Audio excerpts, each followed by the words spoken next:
എടാ മണ ഗുണാപ്പ, നീ ഇങ്ങനെ തോണ്ടിക്കൊണ്ടിരുന്ന അവിടെ അവിടത്തെ വീട്ടിലെ വനജല്ലേ, വനജയ്ക്ക് ഒരു മോനില്ലേ, അവനൊരു പെണ്ണിനെ കൊണ്ട് വന്നേക്കോടാ.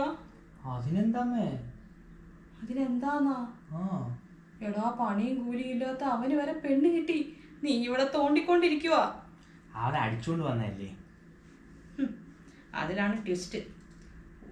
മറ്റേ നീ അറിയോ ആ കോട്ടയത്ത് കിടക്കുന്ന ആ ജോണി ഇവിടെ ഇടയ്ക്ക് വരാറില്ലേ, അവന്റെ ചേട്ടന്റെ മോളാണിത്.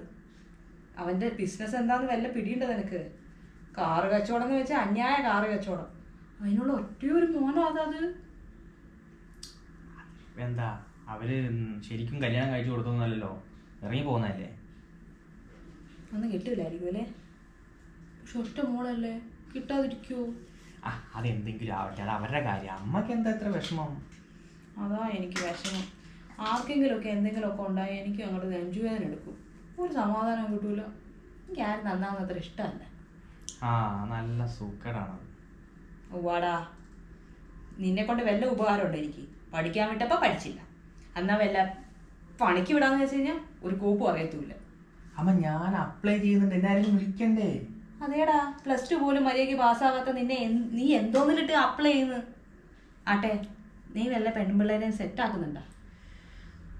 അമ്മ കുറച്ച് സമയം എന്താ, ഞാൻ സെറ്റാക്കുന്നുണ്ട്. ഒരു 6-7 എണ്ണം വളഞ്ഞു വരുന്നുണ്ട്. പക്ഷെ അങ്ങ് സെറ്റായോ എന്ന് ചോദിച്ചാ ആയിട്ടില്ല, പക്ഷെ ഉടനെ ആകും. ഇനി എപ്പോഴാണ് ആവോ? മൂക്കിൽ പല്ലി വരാനായല്ലോ. നിന്റെ പ്രായം എന്താണെന്ന് നിന്റെ വിചാരം? 26. 26, 15 കൊല്ലം മുമ്പ്. അത് നമുക്ക് മാത്രമല്ലേ അറിയുള്ളൂ. ഇവിടെയൊക്കെ ഞാൻ 26 എന്നല്ലേ പറയുന്നത്. വാടാ, നിന്റെ മുടി നരച്ച് താടി നരച്ച് വാങ്ങിച്ച് കറുപ്പിക്കുന്ന സാധനം മേടിച്ച് ഉള്ള പൈസ മുഴുവൻ അവിടെ പോയി. ഞാൻ ഇന്ന് ഡൈ ചെയ്തിട്ടില്ല, ഒരു ഡൈ കൂടി അമ്മ മേടിച്ചതാ, എൻ്റെ കാശില്ല. വാടാ, നമുക്കെല്ലാം 2-3 ഡൈ ആവേണ്ടി വരും ഇങ്ങനെ പോയാ. അവൻ്റെ പേരെന്തോന്നായിരുന്നു? മനോജ്. ആ തെണ്ടി ഇനി എപ്പോഴാണോ ഇങ്ങോട്ട് കെട്ടിയെടുക്കുന്നത്? കഴിഞ്ഞ മാസം ഞാൻ കൈയും കാലമൊക്കെ പിടിച്ച് എങ്ങനെയൊക്കെയോ വിട്ട്, ഇനി എനിക്ക് എങ്ങനെ വിടാൻ പറ്റും? നീയാണെങ്കിൽ അവനെ കാണുമ്പോഴത്തേക്കും കക്കൂസിലേക്ക് ഓടും. പിന്നെ എൻ്റെ തലയിലല്ല, എന്നെ കൊണ്ട് വയ്യ. ഞാൻ ഇതൊക്കെ കഴിഞ്ഞ് എവിടെയെങ്കിലും പോയിട്ട് സന്യാസനത്തിനോ മറ്റോ പോയാലോ എന്ന് ആലോചിക്കുക. അമ്മ വിഷമിക്കാതിരി, ഒരുത്തി കൊത്തിയിട്ടുണ്ട്. അവൾ അപ്പന് സ്വർണ്ണക്കട 2-3 എണ്ണമൊക്കെ പറയുന്നത്. സെറ്റാവട്ടെ, നമുക്ക് ശരിയാക്കാം.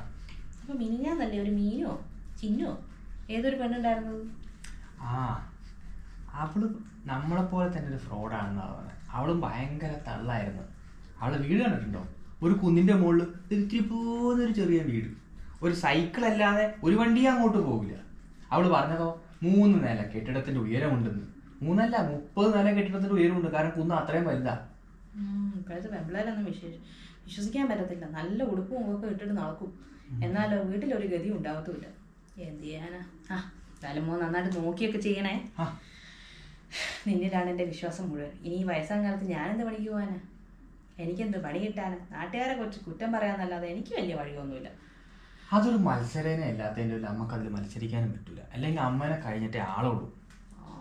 എന്ത് ചെയ്യാൻ പറ്റും? ഇത് തന്നെയാണ് നിൻ്റെ അച്ഛനും പറയാറ്. പക്ഷേ ഇതൊരു കോമ്പറ്റീഷൻ ആയിട്ടും അല്ലല്ലോ. നിങ്ങൾ തമ്മിലുള്ള കോമ്പറ്റീഷൻ കാരണം അങ്ങനെ വേഗം ചുമരുമ്പോൾ കയറിയല്ലേ? ഉവാടാ, നീ അതും കൂടി പറ. ഉള്ള കള്ളും മുഴുവൻ കുടിച്ച് ഉള്ള വീടും കളഞ്ഞ്, പറമ്പും കളഞ്ഞ്, കാവുണ്ടായിരുന്ന ഒരു കാറും കഴിഞ്ഞ്, എല്ലാം കളഞ്ഞ്. നിനക്കറിയോ എന്തോരം സ്വർണ്ണോട്ടാ ഞാൻ ഈ വീട്ടിലോട്ട് വന്നേന്ന്?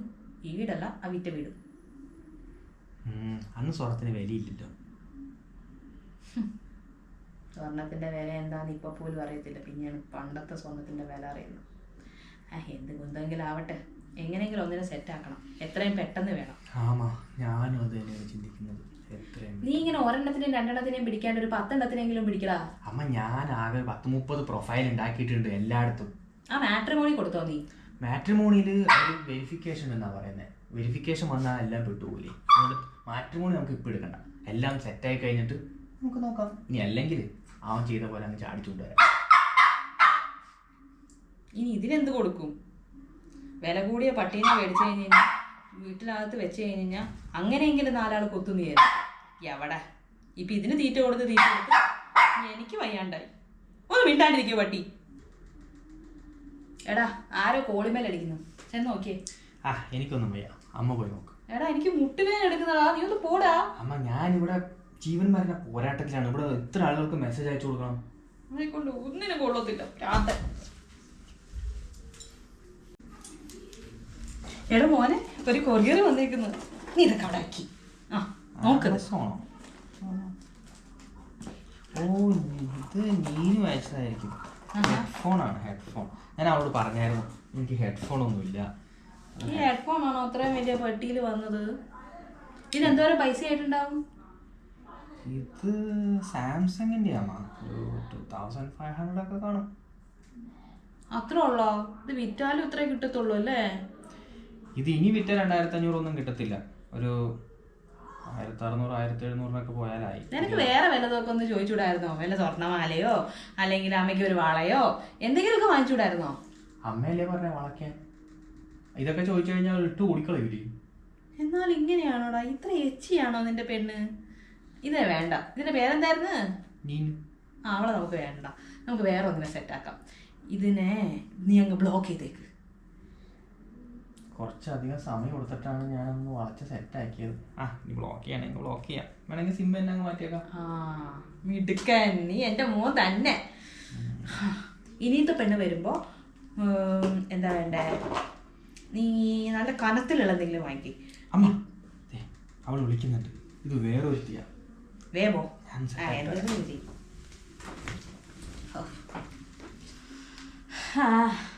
എന്നായിരിക്കും എൻ്റെ സ്വപ്നങ്ങളൊക്കെ ഒന്ന് പോവണിയാ. എൻ്റെ മോൻ ഏതെങ്കിലും ഒരു കാശുകാരി പെണ്ണിനെ കൊണ്ടുവന്ന് കഴുത്ത് നിറയും കൈ നിറയെ സ്വർണ്ണമൊക്കെ ഇട്ട് അതൊക്കെ വിറ്റ് മുടിച്ച് എനിക്കങ്ങ് ജീവിക്കണം, അർമാദിക്കണം. എപ്പോൾ പറ്റുമോ എന്തോ. ആ കിഴങ്ങനെ എന്തിനാ കൊണ്ടുവരാനാ? കിട്ടുന്നോക്കെ ഇമാതിരി ഹെച്ചറ്റും കൊച്ചറ്റും ഇതൊക്കെ കിട്ടിയിട്ട് എന്ത് കാണിക്കാനാ? ഇവനെ പറഞ്ഞിട്ടും കാര്യമില്ല. ഇപ്പോഴത്തെ പെൺപിള്ളേരൊക്കെ എന്താ സെറ്റപ്പിലാണ് നടക്കുന്നത്. എന്നിട്ടാണെങ്കിലോ കയ്യിൽ 10 പൈസ ഉണ്ടാവില്ല, സെറ്റപ്പിനൊരു കുറവും ഉണ്ടാവില്ല. മുടിയും ചോപ്പിച്ച് ഡ്രസ്സും ഇറുക്കി പിടിച്ച് എന്തെങ്കിലുമൊക്കെ ഇട്ടേച്ചും വരും. കാണുമ്പോൾ നമ്മൾ വിചാരിക്കും വലിയ വീട്ടിലെ പെണ്ണാന്ന്. പക്ഷെ ചെന്ന് നോക്കുമ്പോഴാണെങ്കിലും ഒരു ഉണ്ട ഉണ്ടാവത്തില്ല. നല്ല ഒരു പെണ്ണിനെ കിട്ടണേ എൻ്റെ കുത്തപ്പ. കിട്ടിയാൽ മതിയായിരുന്നു. എന്നിട്ട് വേണം, എൻ്റെ ബന്ധുക്കൾ കുറച്ച് കിഴങ്ങത്തികളും കിഴങ്ങന്മാരും ഉണ്ട്, അവന്മാരെയൊക്കെ ഒന്ന് വിളിച്ച് ഒരു നല്ല സദ്യ വേണ്ടല്ലേ, നല്ല ഇറച്ചി മീനൊക്കെ ആവട്ടെ ഒക്കെ കൊടുത്ത് ഒന്ന് ഊട്ടി ഓർക്കി കിടത്തണം. അതിനു മുമ്പ് എനിക്കൊരു നല്ല വീട് പണിയണം. എല്ലാം റെഡിയാവും. അതിനുമുമ്പ് ഇവനൊരു കുറച്ച് പെമ്പിള്ളേരെ കിട്ടിയാൽ മതിയായിരുന്നു. പറ്റിച്ച് നമുക്ക് കുറച്ച് പൈസയൊക്കെ ഉണ്ടാക്കി എങ്ങനെയെങ്കിലും സ്ഥലമൊക്കെ മേടിച്ച് ഒരു വീടൊക്കെ സെറ്റ് ചെയ്യാമായിരുന്നു. എന്താണോ എന്തോ, എന്നാലും വേണ്ടിയില്ല, എല്ലാം നടന്നാൽ മതിയായിരുന്നു ഞാൻ വിചാരിക്കണ മാതിരി. അല്ലെങ്കിൽ വല്ല നഴ്സുമാരെ കിട്ടിയാലോ, പുറം നാട്ടിലുള്ള. അതായാലും നല്ലതാണ്. നഴ്സുമാരാകുമ്പോൾ നല്ല പൈസ ഉണ്ടാവും. ഇവനാണെങ്കിൽ അവിടെ ചെന്ന് വല്ല എന്തെങ്കിലും മിനി പണിയെടുത്താൽ മതിയല്ല. പിന്നെ കൊച്ചൊക്കെ ഉണ്ടാവുമ്പോൾ ഇവൻ തന്നെ നോക്കിക്കോളും. അത് നല്ലൊരു പരിപാടിയാണ്. ഈ പഠിപ്പില്ലാത്തവൻ പിന്നെ എവിടെ പോയി രക്ഷപ്പെടാനാ? ഇനി അവനെങ്ങാനും അവിടെ പോയി രക്ഷപ്പെട്ടിട്ട് എനിക്കൊന്നും അയച്ചു തന്നില്ലെങ്കിലോ? ആ തെണ്ടിക്ക് തന്തയുടെ അതേ സ്വഭാവമുള്ളതാ. അവനെ വിശ്വസിക്കാൻ കൊള്ളത്തില്ല. എന്തായാലും അവനെ ഒറ്റയ്ക്ക് അങ്ങോട്ടൊന്നും വിടണ്ട. പോവുകയാണെങ്കിൽ ഞാനും പോവും. UK-ക്കോ US-ലേക്കോ. എന്തോ എനിക്കൊരു കുറവ്. ഇപ്പോഴും നല്ല സായിപ്പന്മാരെയോ ആരെങ്കിലുമൊക്കെ എനിക്ക് കിട്ടൂലേ? ഞാനും അവിടെ പോയി ആരെങ്കിലും വളയ്ക്കും, എന്നിട്ട് എങ്ങനെയെങ്കിലും PR നേടും. എന്തൊക്കെയാലേ. എല്ലാത്തിനും സമയമായാൽ മതിയായിരുന്നു. എത്ര കാലം എന്ന് വെച്ചിട്ടാ ഈ റേഷൻ കടയിൽ അരിയും വെച്ച് കഴിച്ച് മടുത്തായിരിക്കും. ഒരു കുഴിമന്തിയൊക്കെ കഴിച്ച് കാലം മറന്നു. എത്രയും പെട്ടെന്ന് ഇതൊക്കെ ഒന്ന് റെഡിയായാൽ മതിയായിരുന്നു. എൻ്റെ മുത്തപ്പാ.